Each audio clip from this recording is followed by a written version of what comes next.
باوەستەکەنی زیاتر لەبارەی گرنگیان و ڕێکەوتنە بەڕێز ڕێبوار بابکەی ئەندامی پەرلەمانی کوردستان لە ستودیۆ میوانمانە.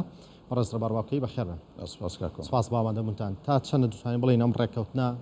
ڕێکەوتنێکی گرنگ و مێژووی بوو و بە جێگەیاندنیشێتر لەو بەڵێرانی سەرۆک وەزیران مەسرور بارزانی بوو کە دابووی لە پێناو خۆشگوزەرانی خەڵکی هەرێمی کوردستان. لە 2009 کاتێک کە ڕێزار کاک مەسرور بارزانی دەست بەکار دەبێت یەکەم با بڵێن وتاری لە واشنتن پۆست بەڵاوە کاتەوە لەوێ جەخت لەسەرەوە کاتەوە کە جارێک ئەسەر لە نوێ پێداچوونەوە کا لە نێوان پەیوەندەکانی هەولێر و بەغداوە بە شێوەیەکی تر هەوڵدا دابڕێژرێتەوە. من دوای ئەوەی کە ئەم ڕێکەوتنامە سەری گرتووە ئیمزای لەسەرکرام پێم وایە دیبلۆماسیەتی بەرهەمهێنی ڕێزار کاک مەسرور بارزانی سەری گرت لە کاتێکدا بەرەی دژی ئەوەی کە لە بەرامبەرەوە وەستابوونە ئەو ڕێکەوتنامە نەچێتە بۆ جێبەجێکردن لە ناو خۆ لە دەرەوە نەیارێکی زۆری بۆ بوو، بەڵام کاک مەسرور بارزانی بە ئیرادەی پۆڵاینی خۆی لێ نەگەڕا ئەوانەی کە گرەویان لەسەرەوە کرد مەلەفی نەوت سازشی لەسەر بکرێ. کاک مەسرور بارزانی دێ نەک سازشی لەسەر ناکە بەڵکو مەلەفی نەوت لە ڕەهەندێکی سیاسی بەرگێکی یاسایی بۆ دەکە. ئەم ڕێکەوتنە چوارچێوەیە کە دەکرێت بڵێن دوجار قۆناغەکانی یاسایی لەسەر ئاوا دەبێ، تەنانەت پرۆژە یاسایی بودجەش لەسەرەوە خەملێرناوە کە 400,000 بەرمیل پارەی 400,000 بەرمیل ڕادەستی حکومەتی عێراق بکرێتەوە و لەو چوارچێوەشدا ئەمە یەکێکە لەو خاڵانی ڕێکم. بۆیە ئەم ڕێکەوتنە بە هەموو پێوەڕ و پێودانێک ڕێکەوتنێکی استراتیژی گرنگ و مێژوویە. دەتوانم بڵێم لە مێژووی بزاوی ڕزگاری خوازی کورد و حکومڕانیەت لە هەرێمی کوردستان و عێراقا، هەرێمی کوردستان و عێراق دوو جۆر یا دوو ڕێکەوتنی مێژویان بەخۆیەوە بینوێ. یەکێکیان ڕێکەوتنامەی 11 ئاداری 1970 کە ئەندازیاری ڕێکەوتنامەکە بارزانی نەمر بووە، تیایدا حکوومەتی عێراق بە فەرمی داندەنێ بە مافە سیاسی و ئیداریەکانی هەرێمی کوردستانە یا گەلی کوردستانە. ئەم ڕێکەوتنەش ئەگەر چی بواری وزەی گرتوتەوە، بەڵام یەکێکە لەو دەستکەوتانەی کە پێویستە گەلی کوردستان شانازی بکەوە. ئامانجی دژبەرەکانی ناوخۆ و دەرەوەش ئەوە بۆ هەرێمی کوردستان لە ڕووی سیاسی و پێگەکەی و ئابووری و لاوازکەن. بێگومان ئەمجا ئەم تێڕوانینە و ئەم زهنیەتە سیاسی تەنها لە دەرەوەی هەرێمی کوردستانە نەبوو، بەڵکو بگرە بەداخەوە یعنی حزب هەیە، هێز هەیە، گروپ هەیە لە دەستهەڵاتیشە. تەمەنا و ئومێدی ئەوەیە خواست کە بەڕادەستکردنی بەحساب مەلەفی نەوتی هەرێمی کوردستان بە عێراقەکە لە کاتێکدا ڕادەست نەکراوەتەوە لەسەر بنەمایەکی استراتیژی هاوبەشی نێوان هەردوولا لە کاتێکدا لەم ڕێککەوتنامە بە فەرمی حکوومەتی عێراق داندنێ بەوەی کە هەرێمی کوردستان مافی خۆیەتی مەلەفی نەوتی خۆیان ئیدارەی بکە و چەندین خاڵی تری گرنگی وردەکاری تایە. دێ ئەم جۆرە نەیارانە کە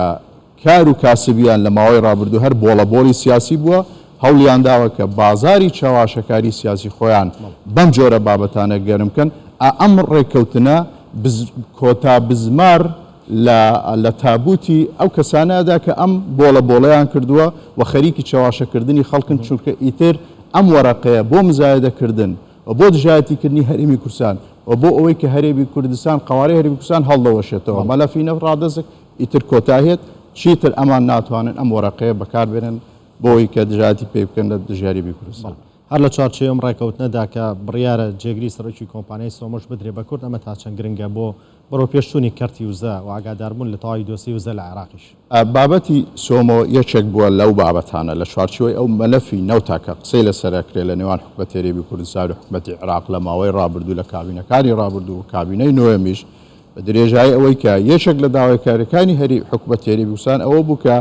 نوێنەراتی هەبێ هەرێمی کوردستانە یا حکومەتی هەرێمی کوردستان لە کۆمپانیای سۆمۆ کە هەمیشە حکومەتی عێراق ڕەتی کردوتە، یان ئەوە تا ئیعادەی هەیکەلەی سۆمۆ بکرابەیە بە شێوەیە کە بەرجەستەی مافە دەستوریەکانی وزەی هەرێمی کوردستانەشە تیاکرابەوە. هەرێمی کوردستانش پارتنەرشیپێکی سەرەکی حکومەتی عێراق و وەزارەتی نەوت بۆ داڕشتنی سیاسەت و استراتیژەتی وزە بەگشتی کە ئەمە ناکرا. بەڵام کاک مەسرور بارزانی دێ لە پاڵ ئەوەی کە دانپێدانانێکی فەرمی و یاسایی حکومەتی عێراق بۆ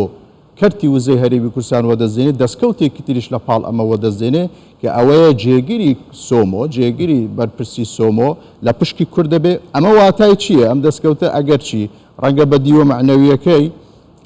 هەر ئەوە بێ کە ئاماژە بێ بۆ بوونی کورد لێ، بەڵام بە دیوە سیاسەکەی زۆر ڕامانە بەخشێ. ئەوە مانای ئەوەیە کە ئیتر لێرە بەدواوە هەرێمی کوردستانیان حکومەتی هەرێمی کوردستان بەشێک ئەبێ لەگەڵ حکوومەتی عێراق بۆ داڕشتنی سیاسەتی کۆی وزەی عێراق نەک هەر هەرێمی کوردستانەکە ئەمە بۆ خۆشی بەڕاستی دەستکەوتێکی مێژووی گرنگە. ئەم ڕێکەوتنە تا چەند واکات دوو ڕێکەوتن یاخە بڵین دوو پرسی تری گرنگ کە ئێستا لە عێراقدا هەن کە بڕیارە ئەمشەو و پەرلەمانی عێراق کاتژمێرنەوە کۆ بێتەوە لەسەر خوێندنەوەی یەکەم بۆ یاسای بودجە و لە داهاتووشا کارکن بۆ نووسینەوەی پرۆژە یاسای نەوت و گاز. ئەم ڕێکەوتنە تا چەند واکات تێپەڕاندنی ئەم دوانەش ئاسان بێت. بەر لە هەموو شتێک ئەم ڕێکەوتنە متمانەیەکی قوڵ و پتەوی تازەی دێنێتە کایەوە لە کای پەیوەندەکانی هەولێر و بەغدا کە ئەمە گرنگە و هەر بەرمەبنای ئەم ڕێکەوتنە و لێکەوتەکانی ئەو با بڵێن ڕێکەوتنە لەسەر بوارەکانی تر کە پەیوەستن بە پەیوەندەکانی هەرێمی کوردستان یەشێک لەوە مەسەلەی بودجەیە بێ پەلە بکرێت لەوەیە چونکە دەرکەوت بۆ حکوومەتی عێراقی کە هەرێمی کوردستان کە لە ماوەی ڕابردوو خاوەن عەقلیەتێکی گەورە بوو بۆ ئیدارەدانی نەوتە وەک باندۆر و کاریگەری نەوتی کوردستان و کەرتی کوردستانە کەرتی وزەی کوردستانە لەسەر بودجەی گشتی عێراقا چەندە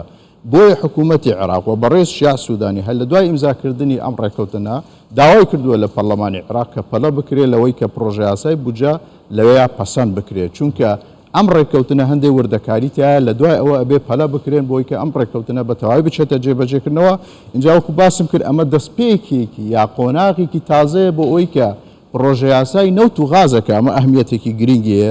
دەکرێت بەرمەبنای ئەو ڕێکەوتنەوە زێتر بەرجەستەکردنی مافە دەستوریەکاری گەلی کوردستان لە بواری وزەیە بە تایبەتی مادەی 111 تیا جێ بکرێتەوە. بەڵێ لە هەر لەبارەی ڕێکەوتنەوە سەرۆکوەزیران ئەڵێت ئەگەر وەکو خۆی جێبەجێ بکرێت ڕێکەوتنەکە کاتێک ڕێکەوتنێک لە نێوان ئەم دوولانە ئاکرێت گەرانتی هەیە کە هەر کەسێکی تر دوای سەرۆکوەزیرانی ئێستای عێراق بێتە سەر حکم پێوی پابند بێت چکۆم گرفتە لە عێراق هەیە تۆزە کاتێک سەرۆکوەزیرانێکە ڕوا لایەنە سیاسەکانی عێراق پیان وایە هەموو ڕێکەوتنەکانە بێ لەگەڵ ئەو بڕوا. ئەمە بدەیەکەیە لە سیاست ئەوەیە کە هیچ گرنتیەک نییە لە سیاستە بەڵام شێوەی ڕێکەوتن نامەکە کە مبارەکەی ئەمریکا و نەتەوەی گرتوەکان و ئەوڕۆپا و ڕنگدانەوەی ئاستی ناوچەکەشی بەخۆوە بینی توانی دەزای کا کۆمار لە ماوەی 24 سەعاتی ڕابردوو تاکو ئێستا توانم بڵێم زۆرینەی هەرە زۆری ڕۆژنامە و میدیاکانی جیهانی و ئینتەرناشنالی لەسەر ئەوە تەسلیتی زەویان کردبوو لەسەر دەقی ڕێکەوتن نامەکەەوە بە بەکارێکی گرنگیان وەسف کردو کە ئەمە بۆ خۆی نەخێر ئەم ڕێکەوتنە بەڵێ ڕاستە ئێستا حکوومەتی شیع سوودانی ئیمزای کردووە بەڵام هەچ حکوومەتێکی تر لە دوای ئەوە بێتە پێشەوە دەست بەکار بێ پابند بێ ئەخلاقیەن یاساییان بەو ڕێ وەکو باسشم کرد خەتوەی گرنگی دوای ئەوەیە ئەمە ڕنگ بداتەوە لەسەر پرۆژە یاسای بودجە و پرۆژە یاسای نەوت و غازیش ئەبێ ئامادە بکرێ بۆیە لە ڕێگەی ئەم دوو پرۆژە یاسایەوە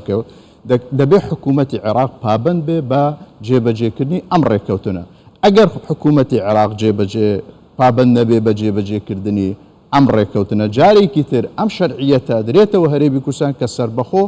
بێ هاوبەشی لەگەڵ وەزارەتی نەوتی عێراق و بێ هاوبەشی لەگەڵ سۆمۆ توانێت حکوومەتی هەرێمی کوردستان ئیدامەدا بە هەناردەکردنی نەوتی خۆی بۆیە من پێم وایە بە هەموو پێوەرێک و بۆ هەموو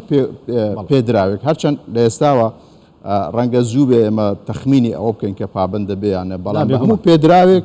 بەڵێ حکوومەتی عێراق پێوەی پابند دەبێ و دەبێ ئەوەشی لە دوای حکوومەتی شیع سوودانی بێ پێوەی پابند. بەڵێ بەڕێز ڕێبار باوکەی ئەندامی پەرلەمانی کوردستان لە ستودیۆ ئامادە بووی سوپاس بۆ شڕۆکان بەخێرات. سوپاس.